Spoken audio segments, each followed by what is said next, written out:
예, 10시 13분 지나고 있습니다. 오늘은 또 시장에서 굉장히 관심 있는 기업 이야기를 좀 할 텐데요. 현대차증권 김현영 연구위원 모시고 하이브 엔터주 얘기하겠습니다. 어서 오십시오. 네, 안녕하십니까. 네, 저희 시간에는 오랜만에 뵙습니다. 네, 오랜만입니다. 뜨거운 이슈가 많았는데요. 네. 오늘 주제 일단 저희가 화면으로 한 장 준비해봤는데, 네, 하이브 대 민희진. 네. 하이브의 향방은 어디로 가느냐. 뭐 며칠 사이에 뭐 세상이 뭐 난리가 났습니다. 이것 때문에 엔터주 그렇죠. 그리고 팩트를 체크하면 이제 하이브가 자회사 어도어 민희진 대표 회사에다가 이사회 소집을 요구했는데 불응했는데 당연히 시장에서 뭐 예측했던 거고요. 그렇죠? 이 부분은 예측됐던 거고요. 그 이후에 이제 다음에 이제 법원에 임시주총 소집을 요청해 놓은 상태라. 이제 임시주총 수순으로 가는 거라고 봐야겠네요. 그렇죠. 한 2달 정도 이제 소요가 될 것 같고요. 법원의 결정이 내려져서 임시주총이 열리는 시점까지는 한 2달 정도 잡아야 될 것 같고 결국은 이게 장기전 양상으로 가는 그림이고 사실 그 주총 소집을 요청했었던 부분이 하이브가 요청했었던 부분이 결국은 이제 민희진 대표이사의 해임 건 그리고 동시에 아마도 이제 이 어도어 이사진들을 친하이브 성향의 인물들로 대거 교체하는 작업들이 이제 같이 진행이 될 예정이었었죠. 이런 부분들을 현재 어도어 이사진들은 모두 이제 친민희진 쪽이기 때문에 뭐 응할 이유가 없었던 것으로 보여지고 결국은 법적 공방으로 가게 됐습니다. 그러면 수순은 사실 말씀하신 것처럼 이제 법원에서 임시주총 허가가 나고 임시주총을 소집해서 이사진을 바꾼다면 7, 8주, 2달 정도가 소요되는데 그죠? 네, 맞습니다. 그러면 그릴 수 있는 그림은 어도어는 경영진 교체 그리고 하이브의 그 레이블로서의 활동 이렇게 가는 거겠군요. 그렇죠. 결국 이제 민희진 대표가 하이브에 남든 안 남든 간에 하이브에서는 해임을 원하고 있고 뉴진스는 하이브에 당연히 그대로 존속이 돼서 예정되어 있던 활동들 5월 24일에 앨범 발매 그리고 6월에 일본 컴백 또 6월에 도쿄돔 2회차 팬미팅 이런 굵직굵직한 이벤트들이 다 예정이 되어 있거든요. 그래서 이런 부분들이 예상대로 좀 진행이 되기를 하이브에서 희망을 하고 있습니다.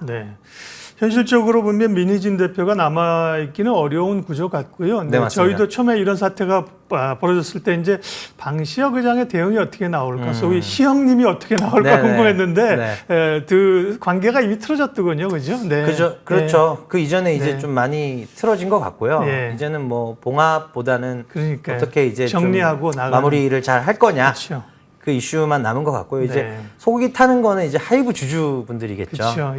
그래서 일단은 이 부분들이 봉합이 잘 되더라도 애초에 사실 2분기 지금 엔터 업황이 안 좋거든요. 2분기도. 1분기에 이어서 2분기도 안 좋은 상황에서 이제 대장주인 하이브가 이런 이제 아주 큰 폭의 불확실성에 휩싸이게 되면서 사실 이제 방탄소년단 입대 이슈 불거졌을 때도 한번 홍역을 치렀지 않습니까? 그때 2조 증발했죠. 주가상으로 한번 크게 홍역을 치르고 나서 이제 좀 회복이 돼서 30만 원 선도 트라이하고 이제 이런 그림에서 갑작스럽게 이제 뉴진스 이슈로 인해서 또다시 이렇게 돼버리니까 이제 투자자들은 멀티 레이블 체제의 장점도 많지만 이게 컨트롤이 안 된다면 리스크 또한 크구나 이거를 이제 알게 된 거죠. 결국 이제 리스크 요소가 잔존한다라는 얘기는 시장에서 인정해주는 밸류에이션 멀티플이 낮아질 수밖에 없다는 것이고 이게 이제 좀 엔터주 전반적으로도 좀 그런 분위기가 이어지고 있는 상황입니다. SM 경영권 사태도 중간에 한번 있었고요. 그렇죠? 맞습니다. 어떻게 보면 우리 그 엔터 기업들이 글로벌하게 성장하는 이제 진통으로도 볼 수 있는 거고 어떻게 보면 가버넌스나 내부 통제가 부족하다는 걸 우리가 확인하기도 하는데요. 일단 뉴진스 얘기를 조금 더 이어가게 되면 최악의 경우는 뉴진스가 이제 아예 뭐 레이블에서 독립하는 경우는 그럴 가능성은 뭐 현재로서 매우 낮아 보입니다. 혹은 이제 활동에 차질이 생긴다. 그거는 가능성 있죠. 그랬을 경우에 하이브에 있을 수 있는 타격은 얼마나 될까요? 일단 이게 이 뉴진스가 상당히 중요한 포지션을 점하고 있는 이유가 결과적으로는 지금 뉴진스가 빠지게 되면 올해 영업이익의 약 15%, 내년 예상 영업이익의 약 20% 이상이 빠집니다. 그만큼 뉴진스가 막 체급을 급격하게 키워가고 있었거든요. 사실 작년도 비중으로만 보면은 이익 기준 10%밖에 안 돼요. 매출은 5%밖에 안 되고요. 근데 이제 올해 기여율파가 올해는 컸겠죠. 벌써 15%. 내년에는 한 21, 2%까지 사실은 기하급수적으로 커지는 상황이기 때문에 네. 방탄소년단 완전체가 이제 군백기를 마치고 컴백하는 시점이 내년이죠. 25년 하반기잖아요. 네, 그렇죠. 예, 그 시점까지 하이브의 실적을 지탱해줄 중요한 아티스트들 중에 하나인 거죠. 물론 네. 세븐틴도 중요하고 투바토도 중요하고 르세라핌도 중요하고 또 엔하이픈도 중요합니다. 다 중요한데 그만큼 뉴진스의 몫이 이제는 많이 커졌다. 이게 이제 즉 뉴진스가 활동을 완전 중단해버리면 20%의 영업이익이 기대치가 빠지는 거기 때문에 사실 지금 주가 조정폭은 10% 초반이거든요. 그렇죠. 그럼 예. 이론적으로는 한 10% 더 맞아야 되는 거죠. 주가상으로. 그렇죠. 네. 네. 그래서 말씀하신 것처럼 뭐 주주들이 사실은 속이 타는 거죠. 안타까운 거죠. 뭔가 좀 고생하고 맞습니다. 될 만한 타이밍에 또 뻥 터져가지고 괴로운 거고요. 네, 맞습니다. 네. 그 사실은 민희진 대표가 빠지게 되면 뉴진스가 가겠죠. 가긴 가는데 그죠? 네네. 그 어쨌든 그 약간 그 동력, 그죠? 네, 어떤 맞습니다. 영혼 이런 게 떨어지기 때문에 뉴진스가 맞습니다. 앞으로 어떻게 활동하느냐가 맞습니다. 내년에 뭐 이제 월드 투어도 있고 이랬다면서 맞습니다. 그렇죠? 그러니까 이제 컨셉이 계속적으로 이제 유지가 돼야 되는데 물론 그렇죠.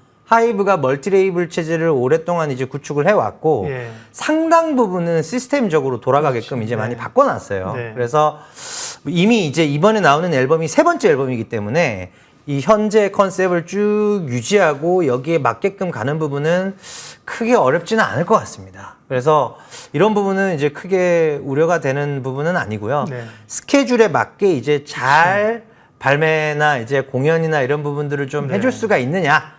이게 이제 좀 관건이 될 것 같고요. 사실 이제 이런 소위 노이즈가 네. 끼면은 이게 다른 걸그룹 시장이 커지면서 경쟁이 너무 치열하잖아요. 예, 예. 그러니까 지금 아이브 어제 막 컴백을 했고요. 또 에스파도 뉴진스 다다다음 날 3일 뒤인 5월 27일에 또 바로 연이어서 컴백을 하고요. 예.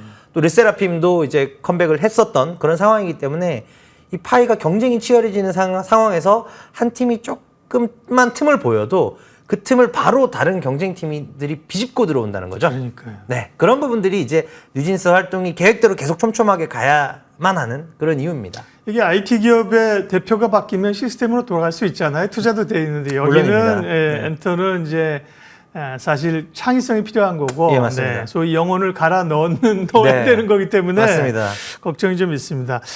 조금 더 구체적인 얘기하기 전에 하나만 더 우리가 어쨌든 간에 한국의 엔터 산업이 이렇게 급속도로 발전하면서 글로벌하게 뻗어나가고 이런 것들이 말씀드린 것처럼 내부 과거에도 어떤 아티스트의 일탈 이런 게 좀 있지 않았습니까? 네네.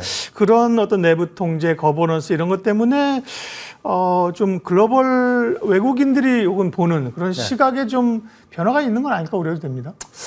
일단은 이제 사실 외국인들 입장에서도 이번 사태 굉장히 네. 중요하게 지켜보고 있고요. 결국 이제 이런 부분들을 염두에 두고 하이브가 사실은 여러 명의 아티스트를 키운 겁니다. 방탄소년단만 그렇죠. 있었던 네.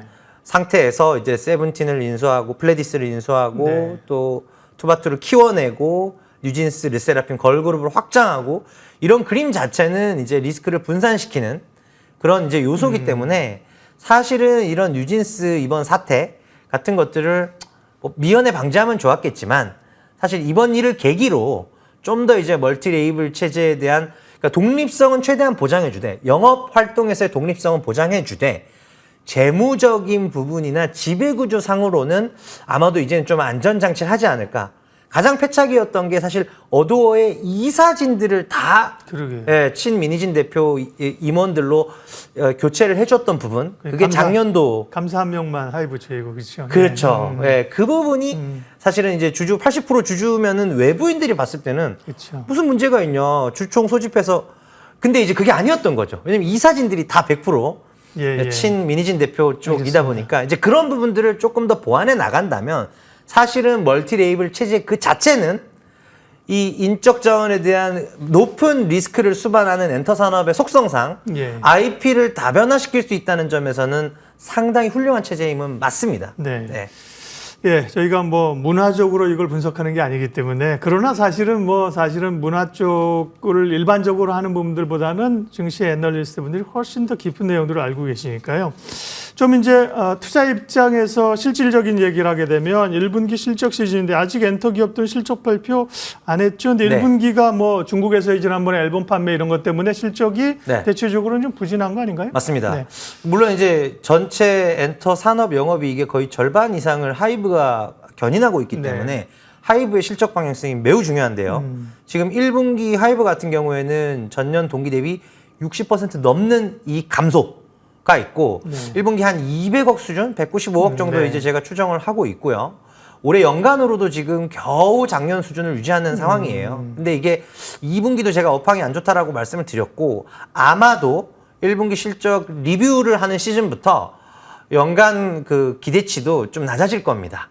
2분기가 안 좋거든요. 그래서 네. 그런 부분이 조금 계속 낮아질 수가 있고 하이브 외에 다른 종목들을 들여다보더라도 YG도 지금 실적이 많이 안 좋고요. 네. SM 같은 경우는 영업 지표 자체가 엔터 4사 중에 유독 혼자 좋았습니다. 그래서 SM은 이익이 괜찮고요. JYP는 사실 영업 지표로만 봤을 때는 음반과 공연 모두 감소했기 때문에 이익이 빠져야 맞는데 JYP는 특성상 이제 해외 지역에서 예, 맞습니다. 예. 실적이 이연돼서 넘어오는 부분이 있고 그 트와이스나 스트레이키즈의 공연 29회차분 적지 않은 부분이 1분기와 2분기에 뿌려져서 반영이 됨에 따라 JYP도 실적은 상당 부분 방어를 할 수 있을 것으로 그렇게 보고 있지만 가장 큰 비중인 하이브가 60%가 빠지기 때문에 전반적인 엔터 4사, 엔터 업황 측면에서 봤을 때 1분기 이익은 안 좋다라고 보시는 게 맞겠습니다. 1분기가 뭐 중국 쪽에서 앨범 판매 부진하면서 공동 구매가 굉장히 충격이 있었습니다. 네. 실적도 안 좋아서. 그러나 1분기 지나면 2분기부터는 실적이나 여러 여건들이 좋아질 것이기 때문에 비중 확대 의견을 네. 업계 다른 애널리스트들 많이 보시는 것 같은데 김민영 의원님은 조금 더 보수적이시네요. 예, 맞습니다. 네네. 저는 조금 더 한 6월, 7월까지도 관망하자 예. 쪽이고 왜냐하면 작년 11월 달에 3분기 실적 이후에 엔터주를 내리면서 처음에는 3, 4월까지 일단 관망하자였어요. 예, 예. 근데 3, 4월이 지나고 있지 않습니까? 그쵸. 현 시점에서 2분기 숫자를 보니까 쉽지 않겠구나. 지금 현 시점에서 제가 추정하고 있는 K-팝의 산업 음반 판매량과 공연 모객 수는 안타깝게도 둘 다 역성장이에요. 네. 지금 1분기는 음반이 15% 빠졌고 공연은 다행히 5% 증가했거든요. 근데 2분기는 시장 기준으로 봤더니 음반도 한 9%, 10% 빠질 것 같고 공연도 한 8% 정도 빠집니다. 이런 이제 악조건 속에서 위쪽 산업이 안 좋은 악조건 속에서 과연 개별 기업들이 드라마틱한 이익 증가를 가져올 수 있을까? 이거는 어렵다는 것이죠. 그래서 엔터주는 그러면 이제 밸류에이션이 결국은 그렇죠. 싸면은 예. 여기서 뭐 물려봤자 얼마 물리겠어 네. 이런 건데 사실 하이브 지금 많이 빠지기도 했지만 20만 원 기준으로 보더라도 여전히 올해 예상 기준 PE가 30배입니다. 싸지 않아요. 그래서 저는 일단 하이브를 비롯한 엔터주들은 조금 더 길게 관망을 하고 2분기까지 조금 슬로우하는 분위기가 조금 더 주가에 반영되고 3분기부터는 좋아집니다. 예. 이게 보일 때 이때가 딱 제가 봤을 때는 매수 적기가 아닐까 그렇게 판단하고 있습니다. 엔터주에 대해서는 김현영 의원님은 지금 적극적으로 매수할 만한 기업은 없고 네. 중립적인 수준에서 관망이고요. 안 예. 그래도 밸류를 여쭤보려고 하는데 말씀을 해주셨고 그럼 뭐 좀 마지막으로 어떤 뭐 모멘텀 거리는 없을까요? 네. 일단은 모멘텀 측면에서 본다면 하이브의 경우 대장주인 하이브의 경우에는 네.